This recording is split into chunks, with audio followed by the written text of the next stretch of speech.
Yes, good morning. അപ്പോൾ നമ്മളിന്ന് check ചെയ്യാൻ പോകുന്നത് റിലേ. ഓക്കെ, റിലേ എന്താണ് റിലേ, എങ്ങനെയാണ് നമുക്ക് റിലേ ചെക്ക് ചെയ്യുന്നതെന്നുള്ളതായി നോക്കാം. അപ്പോൾ ആദ്യമായിട്ട് നമുക്ക് ഇങ്ങനെ ഒരു റിലേ കിട്ടിക്കഴിഞ്ഞാൽ നമ്മൾ ഈ ഒരു റിലേൻ്റെ ഫങ്ഷൻ ആദ്യം നമ്മൾ മനസ്സിലാക്കുക എന്താണെന്നുള്ളത്. അപ്പോൾ ഈ റിലേ ഉപയോഗിച്ചിട്ട് നമുക്ക് ചെറിയ വോൾട്ട് ഉപയോഗിച്ച്, അതായത് വളരെ ചെറിയ വോൾട്ട് ഉപയോഗിച്ചിട്ട് വലിയൊരു കറണ്ടിനെ കൺട്രോൾ ചെയ്യുന്ന ഒരു സ്വിച്ചാണ് റിലേ. ഓക്കെ, ചെറിയൊരു വോൾട്ട് ഉപയോഗിച്ചിട്ട് വലിയൊരു കറണ്ടിനെ കൺട്രോൾ ചെയ്യുന്നതാണ് സ്വിച്ചാണ് റിലേ എന്ന് പറയുന്നത്. അപ്പോൾ ഉദാഹരണത്തിന് നമ്മുടെ ഇ സി എം റേഡിയേറ്റർ ഫാനൊക്കെ വർക്ക് ചെയ്യിപ്പിക്കുന്നുണ്ട്. ഓക്കെ, അപ്പോൾ ഇ സി എമ്മിൻ്റെ അകത്തുനിന്ന് വരുന്ന ചെറിയ സപ്ലൈ അല്ലെങ്കിൽ ഇ സി എം കൊടുക്കുന്ന ഒരു എർത്ത് വെച്ചാണ് എന്ത് ചെയ്യുന്നത്, ഈ വലിയ സപ്ലൈ എങ്ങോട്ടേക്ക് ചെല്ലുന്നത്, നമ്മുടെ റേഡിയേറ്റർ ഫാനിലോട്ടേക്ക്, വാട്ടവർ ഏത് സ്ഥലത്തേക്കാണെങ്കിലും പോകുന്നത്. ഓക്കെ, ഇനി ഈ ഒരു റിലേ നമ്മൾ അഴിച്ചെടുത്തു കഴിഞ്ഞാൽ ഇങ്ങനെയാണ് ഇരിക്കുക. അപ്പോൾ ഇവിടെ നമുക്ക് കോയിലുകൾ കാണാം, പിന്നെ ഇവിടെ നമുക്ക് സ്വിച്ച് കാണാം. ഓക്കെ, സ്വിച്ച് എന്ന് പറയുമ്പോൾ നമുക്ക് ഇവിടെ നമുക്ക് കാണാം, കണ്ടോ, ഇതൊരു സ്വിച്ചാണ്, ഈ ഒരു പോർഷൻ സ്വിച്ചാണ്. ഓക്കെ, അപ്പോൾ ഈ സ്വിച്ചിനെയാണ് എന്ത് ചെയ്യുന്നത്, അട്രാക്റ്റ് ചെയ്യുന്നത് when it is becoming magnet. അപ്പോൾ ഈ ഒരു സാധനം മാഗ്നറ്റ് ആയിക്കഴിഞ്ഞാൽ ഈ ഒരു സ്വിച്ചിനെ അട്രാക്റ്റ് ചെയ്യുന്നു.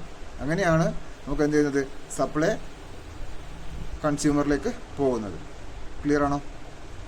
ഓക്കെ, ഇനി നമുക്ക് ഈ ഒരു റിലേ സ്വിച്ചിൻ്റെ വർക്കിംഗ് ഞാൻ ജസ്റ്റ് ഒന്ന് കാണിച്ചു തരാം. ഇതൊരു 9 വോൾട്ട് ബാറ്ററിയാണ്. ബാറ്ററി കണക്ട് ചെയ്തതിന് ശേഷം ഞാനിവിടെ, ഇതാണ് നമ്മുടെ കൺട്രോൾ എന്ന് പറയുന്നത്. ഓക്കെ, ഇവിടെ നമ്മൾ എന്ത് ചെയ്യുന്നു, പോസിറ്റീവ് നെഗറ്റീവ് കൊടുക്കുകയാണ്. ഞാനിപ്പോൾ നെഗറ്റീവ് കൊടുക്കാൻ പോവുകയാണ്. അപ്പം ഈ റിലേയുടെ വർക്കിംഗ് ഒന്ന് ചെക്ക് ചെയ്ത് നോക്കിക്കോളൂ.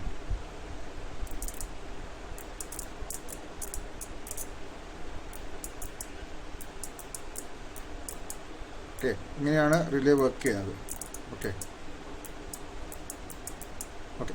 ഇനി നമുക്കിങ്ങനൊരു റിലേ കിട്ടിയാൽ നമ്മൾ ഈ റിലേ എങ്ങനെ ആദ്യം ചെക്ക് ചെയ്യുക എന്നുള്ളതാണ് നമ്മൾ നോക്കേണ്ടത്. ആദ്യം നമുക്ക് ഈ റിലേയുടെ ഇത് നമുക്ക് റെസിസ്റ്റൻസ് ആണ്, ഇത് നമുക്ക് കൺട്രോൾ സർക്യൂട്ട് ആയത് കാരണം ഇത് നേരെ കോയിലേക്കാണ് പോകുന്നത്. അതുകൊണ്ട് ഇതിൻ്റെ റെസിസ്റ്റൻസ് നമ്മൾ ആദ്യം ചെക്ക് ചെയ്യണം. അപ്പോൾ റെസിസ്റ്റൻസ് ചെക്ക് ചെയ്യാനായിട്ട് നമ്മൾ എന്ത് ചെയ്യണം, മൾട്ടിമീറ്റർ എടുക്കുക. മൾട്ടിമീറ്റർ എടുത്തതിന് ശേഷം നമ്മൾ പ്രോബുകൾ കണക്ട് ചെയ്യുക. കോമണിൽ ബ്ലാക്ക്, അതുപോലെ volt, ohms, milli ampere red കൊടുത്തു. അതിനുശേഷം നോക്കുക, ഇവിടെ നമ്മൾ 200 ഓംസ് ഞാൻ ഇവിടെ സെലക്ട് ചെയ്തു. ഓക്കെ, അതിനുശേഷം നമ്മൾ ആദ്യം ചെയ്യുന്നത് എന്താണ്, ഇതിൻ്റെ ലീഡ് റെസിസ്റ്റൻസ് ആദ്യം ചെക്ക് ചെയ്യുക. ഓക്കെ, ലീഡ് റെസിസ്റ്റൻസ് നമ്മൾ ചെക്ക് ചെയ്യുകയാണ്. സോ ഇയർ 0.6 ഓംസ് ആണ് ഇവിടെ കാണിക്കുന്നത്. ഓക്കെ, 0.6 ഓംസ് കാണിക്കുന്നത്. അപ്പോൾ ഞാൻ ഈ ഒരു റിലേയുടെ നമുക്കിതിൻ്റെ റെസിസ്റ്റൻസ് ചെക്ക് ചെയ്യാൻ സമയത്ത് നോക്കുക. അപ്പോൾ നമുക്ക് ആ 0.6 ഓംസ് നമ്മൾ അവിടെ നിന്ന് എന്ത് ചെയ്യണം, മൈനസ് ചെയ്യണം. ഓക്കെ, എന്നത് കിട്ടിയ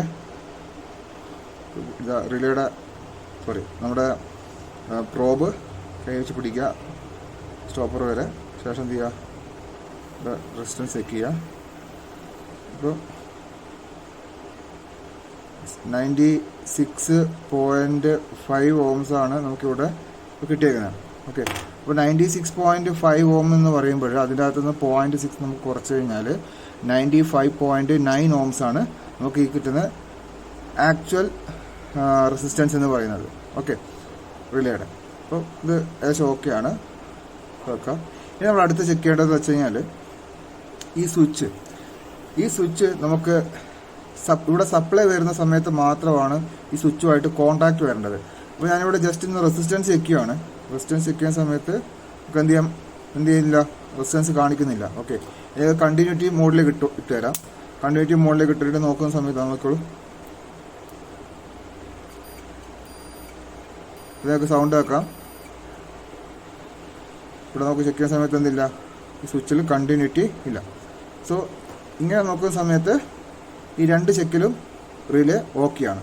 ഇനി അടുത്ത നമ്മൾ ചെക്ക് ചെയ്യുന്നത് എന്താണ്, ഈ ഒരു സ്വിച്ച് വർക്ക് ചെയ്ത് കഴിഞ്ഞാൽ നമുക്ക് എന്ത് കിട്ടണം, ഇവിടെ കണ്ടിന്യൂറ്റി കിട്ടണം അല്ലേ. അപ്പോൾ ഞാൻ എന്ത് ചെയ്യുന്നു, ഇവിടെ സപ്ലൈ കൊടുക്കുന്നു. അപ്പോൾ സ്വിച്ച് വർക്ക് ചെയ്യുന്നു. ഓക്കെ, സ്വിച്ച് ഇപ്പോൾ വർക്ക് ചെയ്തിട്ടുണ്ട്. ഇനി ഞാൻ എന്ത് ചെയ്യുന്നു, ഈ സ്വിച്ചിൻ്റെ റെസിസ്റ്റൻസ് അല്ലെങ്കിൽ കണ്ടിന്യൂറ്റി ചെക്ക് ചെയ്യാം. കണ്ടോ, ഇപ്പോൾ നമുക്ക് സ്വിച്ചിൽ കണ്ടിന്യൂറ്റി കിട്ടുന്നുണ്ട്, കണ്ടല്ലോ. ഇനി നമുക്ക് ഇതിൻ്റെ റെസിസ്റ്റൻസ് കൂടെ ചെക്ക് ചെയ്യാം. കാര്യം എന്ന് വെച്ചാൽ നമുക്ക് സ്വിച്ചിൻ്റെ അകത്ത് റെസിസ്റ്റൻസ് വന്നു കഴിഞ്ഞാൽ കറക്റ്റ് വോൾട്ട് സപ്ലൈ ആവില്ല. ഓക്കെ, അപ്പോൾ എന്ത് ചെയ്യുന്നു, വീണ്ടും ഞാൻ കണക്ട് ചെയ്തു. കണക്ട് ചെയ്ത ശേഷം റെസിസ്റ്റൻസിലേക്ക് ഇട്ടു. റെസിസ്റ്റൻസിലേക്ക് ഇട്ടതിന് ശേഷം ഞാനൊന്നുകൂടെ റെസിസ്റ്റൻസ് ചെക്ക് ചെയ്യാൻ പോവാണ്.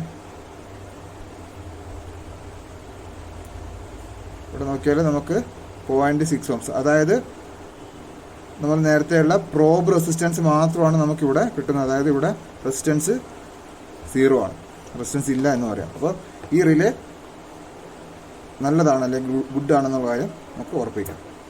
ക്ലിയർ? Thank you.